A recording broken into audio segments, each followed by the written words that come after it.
और चलिए बात करेंगे लॉरेंस बिश्नोई गैंग की। इस गैंग ने एक बार फिर से फिल्म अभिनेता, नाम है रणवीर सिंह, और रोहित शेट्टी जो कि डायरेक्टर हैं, धमकी दी है। धमकी का ऑडियो लगातार वायरल हो रहा है। धमकी देने वाले की आवाज बिश्नोई के गुर्गे हैरी बॉक्सर की बताई जा रही है। ऑडियो में साफ कहा गया है कि सुधर जाओ नहीं तो पूरे स्टाफ को खत्म कर देंगे।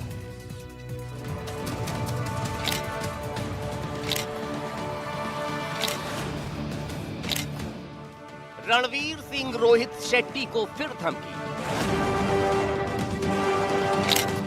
हैरी बॉक्सर की धमकी का नया ऑडियो।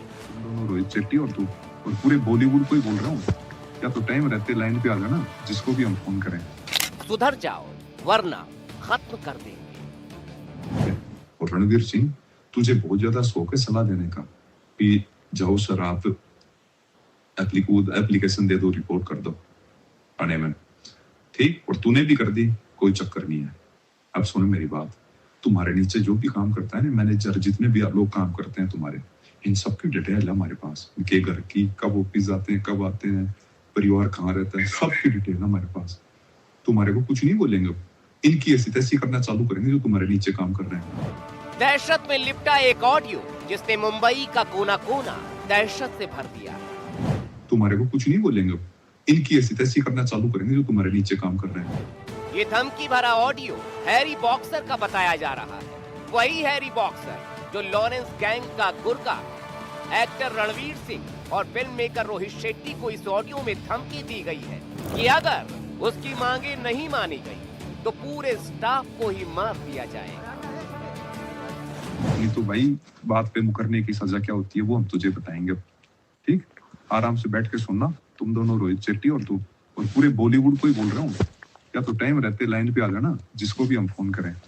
अगर नहीं आए बाद में देखना फिर हम क्या करते हैं आप लोगों का। हालांकि इस ऑडियो क्लिप की हम पुष्टि नहीं करते हैं, एनडीटीवी पुष्टि नहीं करता है, लेकिन मुंबई पुलिस ने इस ऑडियो क्लिप को संज्ञान में लिया है और लगातार जांच की जा रही है। हैरी बॉक्सर पर पहले से ही बहुत सारे मामले दर्ज हैं। वो राजस्थान का रहने वाला है और उसने कई बड़ी हत्याओं को अंजाम दिलवाया है। अभी हाल ही में चंडीगढ़ में एक मर्डर हुआ था इंद्रप्रीत पेरी का। उसके पहले लुधियाना में एक कबड्डी प्लेयर का मर्डर हुआ था। राजस्थान में एक बड़े शराब कारोबारी का मर्डर हुआ था। इन सभी बड़े जो इंसिडेंट हुए हैं, जो हत्याकांड हुए हैं, इन सभी की जिम्मेदारी हैरी बॉक्सर ने ही ली थी। इससे पहले रणवीर सिंह को व्हाट्सएप पर वॉइस नोट भेजा गया जिसपे करोड़ों रुपए की मांग की गई। मुंबई क्राइम ब्रांच ने रणवीर सिंह से 1 करोड़ रुपए की मांग करने वाले धमकी भरे व्हाट्सएप वॉइस नोट भेजने वाले का पता लगा लिया है। अधिकारियों ने बताया कि ये नोट गैंगस्टर लॉरेंस बिश्नोई के करीबी हैरी बॉक्सर का है। मुंबई पुलिस के मुताबिक क्राइम ब्रांच ने खुलासा किया है कि गैंग के एक करीबी हैरी बॉक्सर ने एक्टर को 1 करोड़ रुपए की रंगदारी मांगते हुए वॉइस नोट भेजा था। मुंबई क्राइम ब्रांच की शुरुआती जांच के मुताबिक व्हाट्सएप वॉइस नोट में हैरी बॉक्सर की ही आवाज है। वॉइस नोट को फॉरेंसिक जांच के लिए भेज दिया गया है और रिपोर्ट का भी इंतजार किया जा रहा है। धमकी के बाद रणवीर सिंह की सिक्योरिटी बढ़ा दी गई है।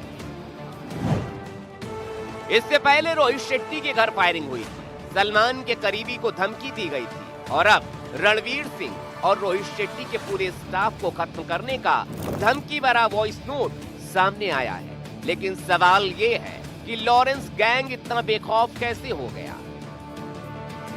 गैंग का सरगना लॉरेंस बिश्नोई गुजरात की साबरमती जेल में बंद है, लेकिन उसका आतंक भारत से लेकर कनाडा तक फिर भी फैला हुआ है। उसके गुर्गे या तो जेल में हैं या फिर देश से बाहर बैठे हैं। ये माना जा रहा है कि लॉरेंस गैंग ने अलग अलग जगहों पर युवाओं को भर्ती किया है। लॉरेंस गैंग की तरफ से पूरे बॉलीवुड को भी चेतावनी दी गई थी।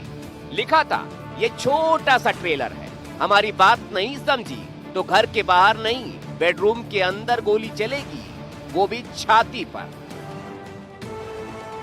इन अहम आपराधिक घटनाओं के पीछे लॉरेंस गैंग का नाम सामने आने के बाद पुलिस के लिए बड़ा सिरदर्द बन गया। वो सिरदर्द जिसपे सवाल है कि मुंबई में फिर से अंडरवर्ल्ड सिर तो नहीं उठा रहा है। कहीं ऐसा तो नहीं कि सिर्फ उसकी शक्ल बदल गई हो और दहशत की डी कंपनी का सेकंड पार्ट रिलीज करने की कोशिश की जा रही है। खैर, जो कुछ हो रहा है उसे हल्के में नहीं लिया जा सकता, क्योंकि कुछ इसी तरह से दाऊद की डी कंपनी उभरी थी, जिसने देखते ही देखते मुंबई के जर्रे जर्रे में अपने खौफ को पैबस्त कर दिया था। Bureau report, NDTV India. Paper leak, ये नाम आते ही राजस्थान की सियासत का शोर डबल हो जाता है। सियासत के खिलाड़ी इसके नाम पर रोटियां सेकने लग जाते हैं, युवाओं को न्याय दिलाने के सपने दिखाने लग जाते हैं। लेकिन सालों बीत गए हैं, सब ढाक के तीन पात हैं। सिर्फ बदलाव हुआ है सरकार का और युवाओं को न्याय का इंतजार है। कटारा जेल से बाहर, पेपर लीक पर सियासत आबाद। कटारा से मीणा की मुलाकात, विपक्ष का सरकार पर सियासी बात।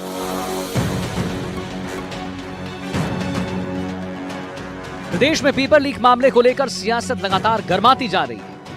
आरपीएससी के पूर्व सदस्य बाबूलाल कटारा से जेल में मंत्री किरोड़ीलाल मीणा की मुलाकात और उसके बाद मंत्री की तरफ से मुख्यमंत्री भजनलाल शर्मा को लिखे पत्र के बाद सत्ताधारी पक्ष अब कांग्रेस पर हमलावर है। कांग्रेस विधायक टीकाराम जूली ने आरोप लगाया है कि कमजोर पैरवी के कारण बाबूलाल कटारा को राहत मिली, जबकि पिछली सरकार ने इस मामले में सख्त कार्रवाई की थी।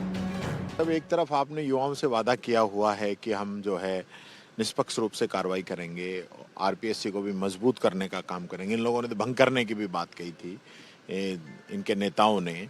और आज बाबूलाल कटारा की जो जमानत हुई वो कमजोर पैरवी की वजह से ही तो हुई।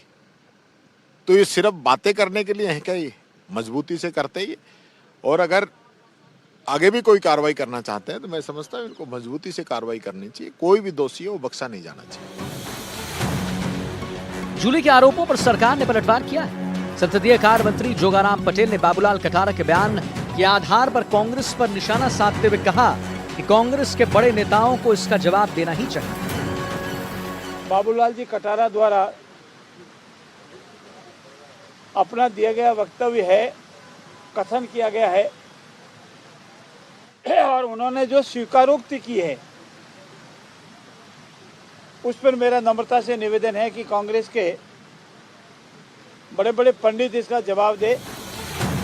जोगाराम के बयान पर कांग्रेस और हमलावर हो गई। विधायक दल के सचेतक रफीक खान ने कहा कि सरकार को शर्म करनी चाहिए, क्योंकि ढीली पैरवी के कारण बाबूलाल कटारा को जमानत मिली। शर्म करनी चाहिए इनको। इनकी ढीली पैरवी की वजह से आदमी की जमानत हो गई। इन्होंने तो कुछ किया नहीं, बातें करी।